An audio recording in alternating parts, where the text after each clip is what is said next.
Everyone knows Abraham Lincoln changed America. But did you know that he also changed the cash in your wallet? Before the 1860s, American paper currency was usually issued by state and local banks and couldn't be spent everywhere in the country. Lincoln dramatically changed all that when he proposed the creation of a new federal bureau in the Treasury Department to reform the nation's banking system. Lincoln's brainchild, the office of the Comptroller of the Currency, had its work cut out. In the decades before the Civil War, the country's banking system was a jumble of local banks, local currency, and conflicting regulations. If you traveled from state to state, you would need to convert your cash to local money. All this confusion helped make Americans feel like they weren't part of a truly unified nation.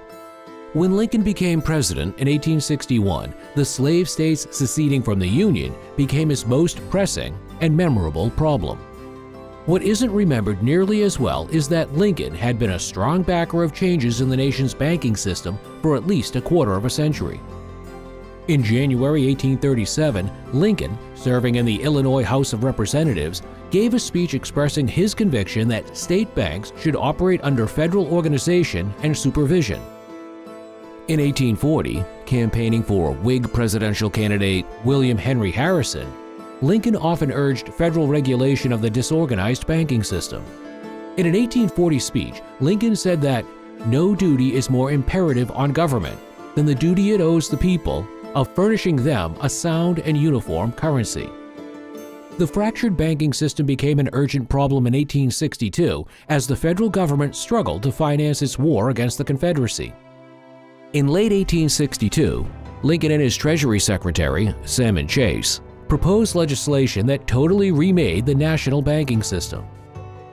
Congress passed the National Currency Act, and Lincoln signed it into law in February 1863. It established a new federal agency, the Office of the Comptroller of the Currency, or OCC. The OCC wrote uniform rules that applied to all banks nationwide. This made currency throughout the country identical and acceptable in all states. Hugh McCulloch of Indiana was the unlikely choice as the first Comptroller of the Currency. He had opposed national currency when he ran the state-owned Bank of Indiana and actually lobbied against the National Currency Act. Yet, under McCulloch's leadership, the OCC made the national banking system work. Bank inspectors traveled the country seeking to ensure that chartered financial institutions were solvent and complied with federal regulations. When the Federal Reserve Act passed in 1913, the role of the OCC changed.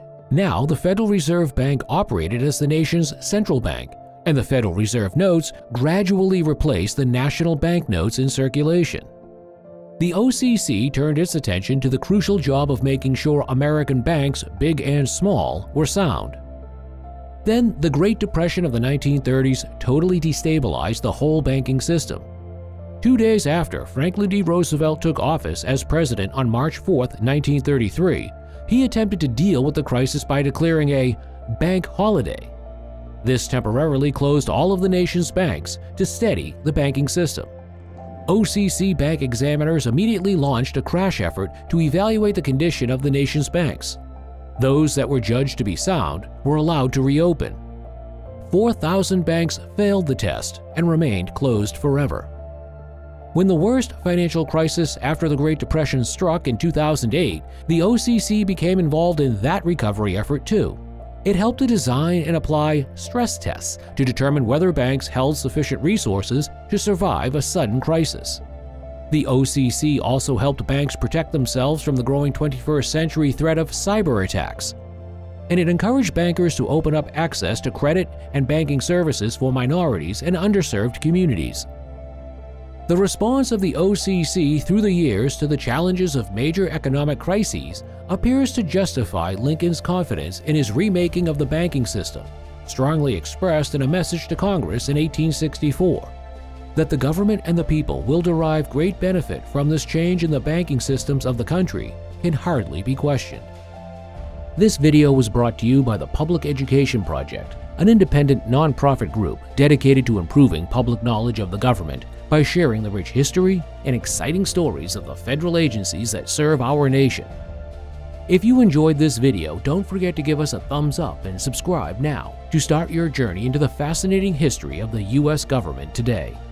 If you would like to delve deeper into the rich history of the Comptroller of the Currency or any other federal agency, be sure to visit our agency histories page at publiceducationproject.org, featuring nearly 250 detailed pages showcasing the diverse stories of agencies dating back to the nation's founding. Follow us on Facebook, Instagram, and TikTok so you don't miss out on new videos and updates.